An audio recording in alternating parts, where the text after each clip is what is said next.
Space युग की शुरुआत से लेकर अब तक हम इंसानों ने कई सारे प्रोब्स और स्पेसक्राफ्ट को दूसरे ग्रहों, सौरमंडल के आखिरी छोर और उससे भी परे भेजने में सफलता हासिल की है। इन प्रोब्स और स्पेसक्राफ्ट को बनाने में कई सालों का समय और सैकड़ों वैज्ञानिकों की रिसर्च और मेहनत लगती है। इन मिशनों से जुड़े हुए वैज्ञानिक पूरी कोशिश करते हैं कि ये मिशंस ज्यादा से ज्यादा समय तक काम करते रहे, पर कई बार ऐसी स्थितियां बन जाती है जिसकी वजह से वैज्ञानिकों को जानबूझकर इन मिशनों को दूसरे ग्रहों या उनके मून्स पर नष्ट करना पड़ता है।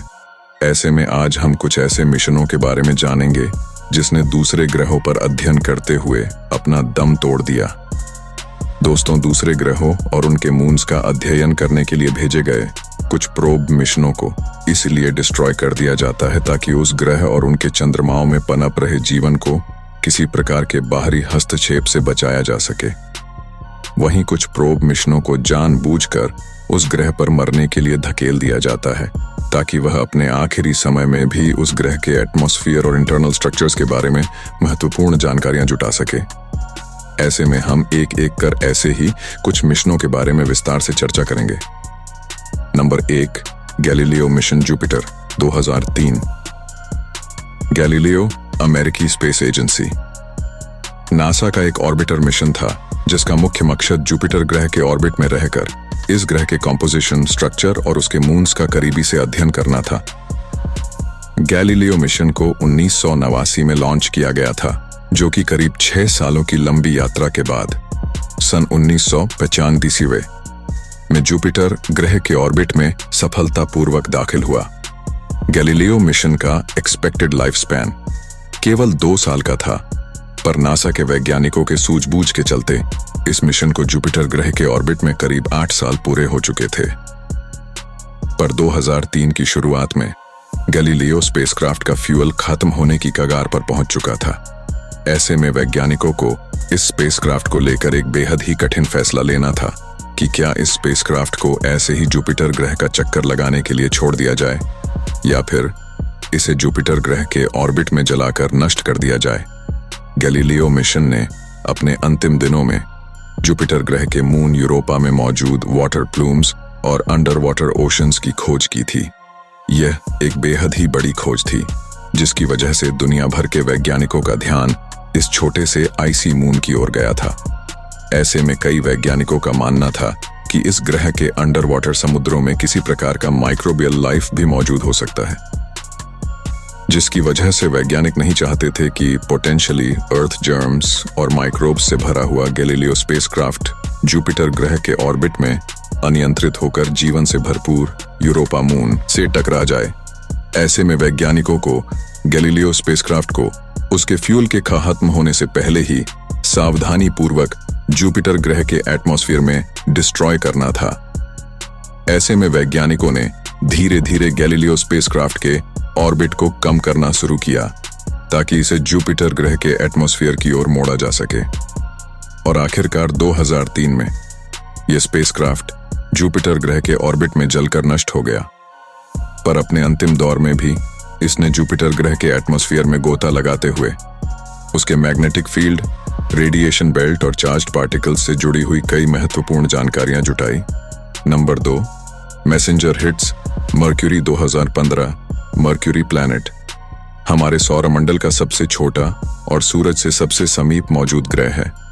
अभी तक मानव इतिहास में केवल 3 ही स्पेस मिशंस है जो कि इस ग्रह के फ्लाई बाय को अंजाम दे पाए हैं। के नासा का मैसेंजर यानी कि mercury surface space environment geochemistry and ranging mission इस ग्रह को ऑर्बिट में रहकर इसका अध्ययन करने वाला पहला मिशन था। इस मिशन का मुख्य मकसद मर्क्यूरी ग्रह के जियोलॉजी, मैग्नेटिक फील्ड और केमिकल कंपोजिशन का करीबी से अध्ययन करना था।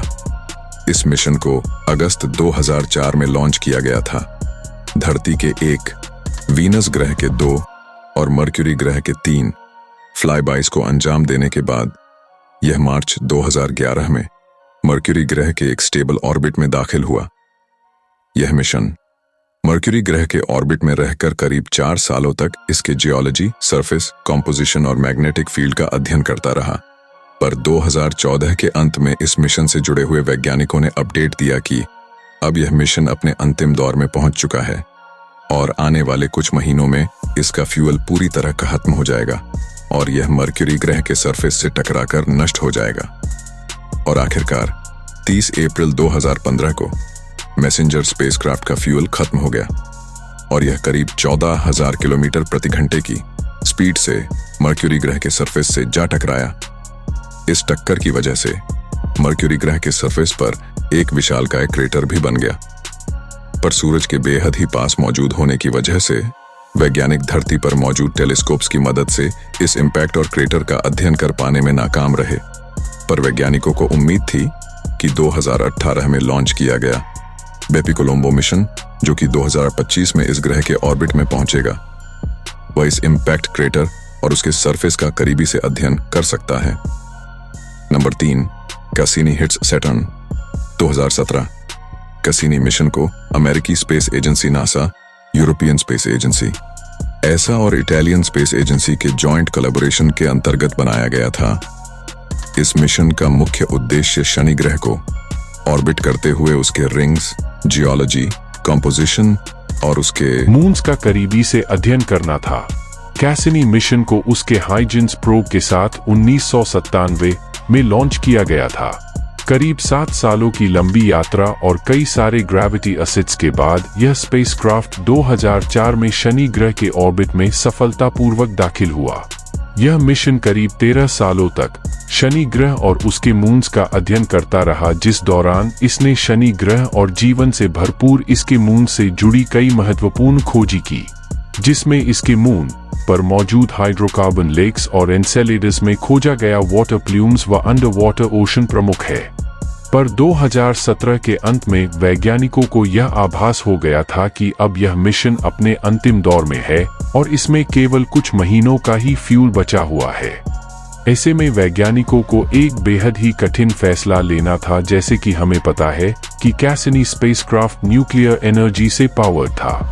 ऐसे में अगर यह ऐसे ही शनि ग्रह का चक्कर लगाता रहता तो हो सकता था कि भविष्य में यह स्पेसक्राफ्ट अपने रास्ते से भटककर जीवन की संभावनाओं से भरपूर शनि ग्रह के किसी मून से टकरा जाता, जो कि उस मून पर मौजूद किसी प्रकार के माइक्रोबियल लाइफ या एनवायरनमेंट के लिए बेहद ही खतरनाक हो सकता था।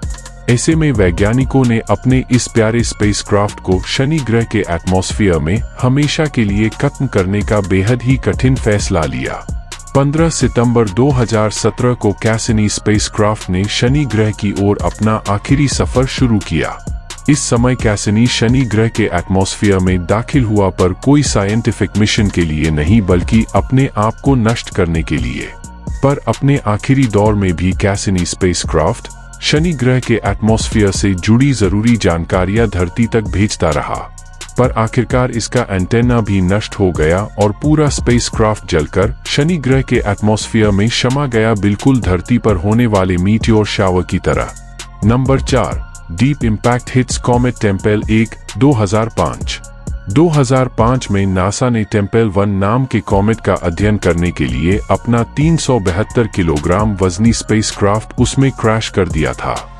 कॉमेट्स को वैज्ञानिक एक टाइम कैप्सूल भी मानते हैं, जो कि असल में हमारे सौरमंडल के निर्माण के समय बचे हुए स्पेस बॉडीज है।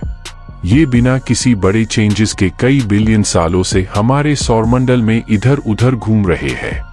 हम इनके सरफेस कॉम्पोजिशन और स्ट्रक्चर का अध्ययन कर हमारे सौरमंडल की शुरुआत और ग्रहों के निर्माण के बारे में कई महत्वपूर्ण जानकारियां जुटा सकते हैं। ऐसे में नासा के वैज्ञानिकों ने अध्ययन करने के लिए करीब 8 किलोमीटर विशालकाय टेम्पल 1 कॉमेट को चुना। इस मिशन में मुख्य रूप से 2 अलग अलग कंपोनेंट मौजूद थे, जिसमें से पहला एक 372 किलोग्राम वजनी इम्पैक्टर था जो कि कॉमेट पर क्रैश होता, और वही दूसरा एक स्पेसक्राफ्ट था जो कि इम्पैक्ट की तस्वीरें लेता और इसमें मौजूद स्पेक्ट्रोमीटर इम्पैक्ट के बाद निकले डस्ट का अध्ययन कर जानकारियां धरती पर मौजूद वैज्ञानिकों तक भेजता। डीप इम्पैक्ट मिशन को नासा ने जनवरी 2005 में लॉन्च किया था। करीब 5 महीनों की यात्रा के बाद जून 2005 में deep impact spacecraft temple 1 comet के करीब पहुंचा और आखिरकार जुलाई 2005 में इसका 372 किलोग्राम वजनी इम्पैक्टर कॉमेट में क्रैश हो गया।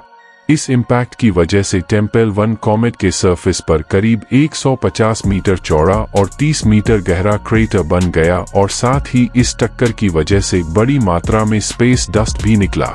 मुख्य स्पेसक्राफ्ट ने इस इम्पैक्ट और क्रेटर की कई तस्वीरें ली और साथ ही इसमें मौजूद स्पेक्ट्रोमीटर इंस्ट्रूमेंट ने इम्पैक्ट के बाद निकले डस्ट पार्टिकल्स में silicates, carbonates, smectite, metal sulphides और वाटर आइस की खोज की। Number 5, LCROSS hits moon 2009। Lunar crater observation and sensing satellite यानी लक्रॉस के अंतर्गत अक्टूबर 2009 में पहले इसका रॉकेट बूस्टर और फिर मुख्य स्पेसक्राफ्ट मून के सरफेस से टकरा गया। इस मिशन का मकसद मून के साउथ पोल में मौजूद ल्यूनर पोलर रीजन की जियोलॉजी और वहां मौजूद वाटर आइस का अध्ययन करना था। शुरुआती अध्ययनों में मून के साउथ पोल में बड़ी मात्रा में वाटर आइस और हाइड्रोजन के सबूत मिले थे जो कि भविष्य में मून को कॉलोनाइज करने में एक महत्वपूर्ण योगदान निभा सकता थे। पर हमें इस रीजन का और भी अच्छे तरीके से अध्ययन करने की जरूरत थी, जिसकी वजह से नासा ने लक्रॉस मिशन को डिजाइन किया जो कि मुख्य रूप से एक इम्पैक्ट मिशन था। इसके अंतर्गत सबसे पहले इसका रॉकेट बूस्टर मून के सरफेस में क्रैश होता, जिसकी वजह से इसके सरफेस में एक क्रेटर बन जाता और बड़ी मात्रा में डस्ट और रॉक्स इसके सरफेस से निकलते, जिसके बाद इसके मुख्य स्पेसक्राफ्ट में मौजूद इंस्ट्रूमेंट्स इम्पैक्ट के बाद निकले डस्ट पार्टिकल्स का करीबी से अध्ययन करता और फिर वो भी मून के सरफेस पर क्रैश हो जाता। लक्रॉस मिशन को नासा के ल्यूनर रिकॉनाइसेंस ऑर्बिटर के साथ जून 2009 में लॉन्च किया गया था। ऑर्बिट में कुछ समय बिताने के बाद 9 अक्टूबर 2009 को लक्रॉस मिशन का रॉकेट बूस्टर सबसे पहले मून के साउथ पोल में मौजूद केबियस क्रेटर नामक जगह पर क्रैश हुआ। इसने इस जगह पर करीब 30 मीटर चौड़ा और 5 मीटर गहरा क्रेटर बना दिया और साथ ही इस इम्पैक्ट की वजह से इसके सरफेस से बड़ी मात्रा में डस्ट भी निकला। रॉकेट बूस्टर के सरफेस में टकराने के करीब 4 मिनट बाद इसके मुख्य स्पेसक्राफ्ट ने इस डस्ट के बादल में गोता लगाया और इसके कॉम्पोजिशन का अध्ययन कर जरूरी जानकारियां धरती पर मौजूद वैज्ञानिकों तक भेजी, जिसके बाद यह खुद भी मून के सरफेस में क्रैश हो गया और इस मिशन का अंत हो गया। भविष्य में नासा का डबल एस्टेरॉयड रीडायरेक्शन टेस्ट यानी कि डार्ट मिशन इस सूची में अपना नाम जोड़ेगा। यह मुख्य रूप से एक एस्टेरॉयड रीडायरेक्शन मिशन है, जिसके अंतर्गत नासा के वैज्ञानिक इस स्पेसक्राफ्ट को डाइडाइमोस नाम के एस्टेरॉयड में क्रैश करेंगे और फिर इसके ऑर्बिट में हुए चेंजेस का अध्ययन करेंगे, ताकि भविष्य में किसी विशालकाय एस्टेरॉयड के हमारे धरती से टकराने की स्थिति में वैज्ञानिक इस मिशन के जरिए उस एस्टेरॉयड के पाथ को चेंज कर सके। इस मिशन को 24 नवंबर 2021 को लॉन्च किया जा चुका है। दोस्तों, ये जानकारी कैसी लगी कमेंट में जरूर बताएं और वीडियो को अपने मित्रों के साथ शेयर करें। फिर मिलते हैं नेक्स्ट वीडियो में। जय हिंद।